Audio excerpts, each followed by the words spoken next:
In this week's episode of Erased, the time-traveling adventures of Satoru Fujinuma are finally coming to an end, as we are only one episode away from the conclusion of the Erased anime series. And this is an episode you definitely don't want to miss. I think it goes without saying, spoiler warning, if you haven't watched this week's episode, go watch it now before you watch the rest of this episode, because there are some pretty big developments in this week's episode. So, at the end of last week, we got to see that Satoru was about to be drowned by Gaku Yashiro, the teacher, the killer, the real kidnapper, and the revival event has not been triggered, which means Satoru Fujinuma has not traveled forward in time.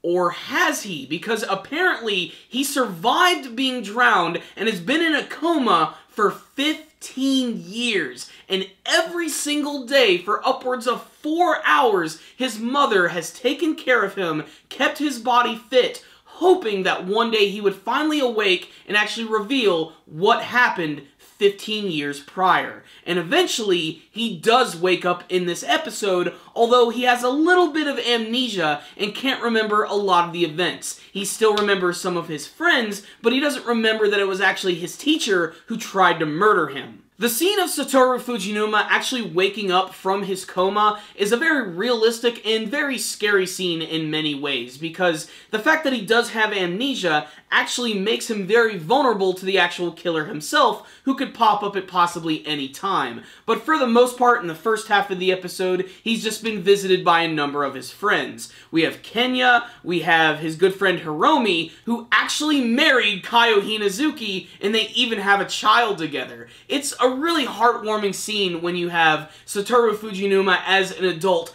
actually being reunited with the adult Kaio Hinazuki, because you can immediately tell her personality is almost completely different the way it was when she was a child. Of course, she didn't have to live with her mother anymore, and she got to grow up a happy life, having a wonderful family, and you can know at that moment that Satoru is a true hero. He has saved that day, but he made the ultimate sacrifice, which almost resulted in his death, his mother having to take care of him every single day, and of course him losing his memories. Throughout most of the episode, there's a lot of powerful imagery of Satoru going through physical therapy, trying to learn how to walk again, wanting to go outside and regain his memories. And while all of this is going on at the same time, there's this other little girl with some sort of terminal illness who's getting ready to go into surgery, who's also being cheered on by Satoru himself. And that's when we finally get the reveal of Gaku Yashiro, who appears 15 years later, just casually walking right up to Satoru. In order to cover up some of the events from the past, Yashiro has decided to actually change his name. He's now known as Nishizono Manabu, and apparently it looks like he is trying to silence Satoru Fujinuma again.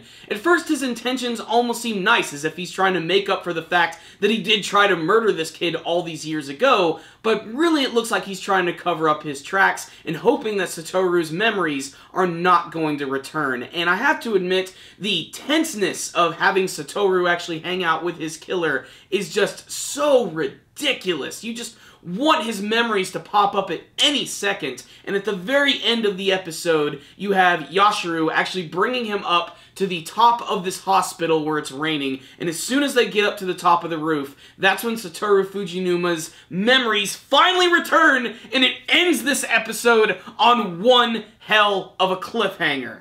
And so what's the rundown on this week's episode of Erased? This was a very tense and amazingly creepy episode, which also had a little bit of heartwarming feeling to it. The best things about it are the fact that Satoru's mother never gave up on him. She is such an amazing motherly character. All of the friends are there constantly waiting for him to come back and get his memories. But then you have the darker half of the episode, which is all about the teacher and learning a little bit more about his backstory and some of his motivation as to why he's a killer. In fact, the episode actually opens up with this amazingly disturbing scene where you get to learn a little bit more about the teacher when he was younger, and there was this scene where he got all of these hamsters as a pet, and instead of just being like a normal kid and taking care of them and putting them in a cage, he actually decides to put them in this giant liquor bottle where they're all going to drown, except for this one hamster which actually managed to survive by staying on top of its dead siblings. And this is where basically something in Yashiro's mind just sort of snapped, and he had this vision where he would see these people who had these spider's threads above their head, and basically those would be his victims. Those are the people that he would constantly go after, and that's what he would see above these other children's heads, as well as Satoru Fujinuma, and that's when he realized that he had to kill him no matter the cost. The opening imagery alone makes this one of the most disturbing episodes, especially because you finally start to get into the head of this killer, and I imagine in the next episode they're probably going to expand on that a little bit more, and we're probably going to have one hell of a tense confrontation between the teacher and Satoru Fujinuma, and I have no idea how it's actually going to go down, but I cannot wait to see how they're going to conclude this series. So, this was another fantastic episode right here. It's a great build-up to the final episode of Erased. We have a lot more answers, we still have some more questions, and they still haven't even really explained anything about the whole revival or time-traveling element of the series, and I imagine they're probably going to keep that secret, probably make it so that different viewers can sort of have their own interpretation as to how this works. And again, it is really creepy how it never really worked out for him, how it actually had to result in him having a coma to actually travel forward in time again. And I also want to see more of a reunion between Satoru and his other high school friend from the beginning of the series. There's going to be a lot of things that they're going to have to wrap up in the final episode, and I'm not sure if they're going to be able to do that gracefully, but if the rest of the series is any indication, it's at least going to be very atmospheric, and it's going to hit you right here when you see it. So, fantastic episode, great atmosphere, a really great build-up to the conclusion of the series. Definitely check out this week's episode of Erased. But if you guys have seen this week's episode, I would love to hear your thoughts about it in the comment section below. What did you think about the motivation of the killer, which was revealed at the beginning of this episode? All of that weird, creepy imagery with the hamsters and the spider threads. And were you moved by some of the events of his friends visiting him at the hospital? And what do you want to see from the conclusion of the Erased anime series? Make sure to tell me in the comment section below. Thank you guys for watching this review. You guys are awesome. Make sure to subscribe to the channel and share this video with all of your friends. Thank you guys again for watching, and as always, stay dandy, baby.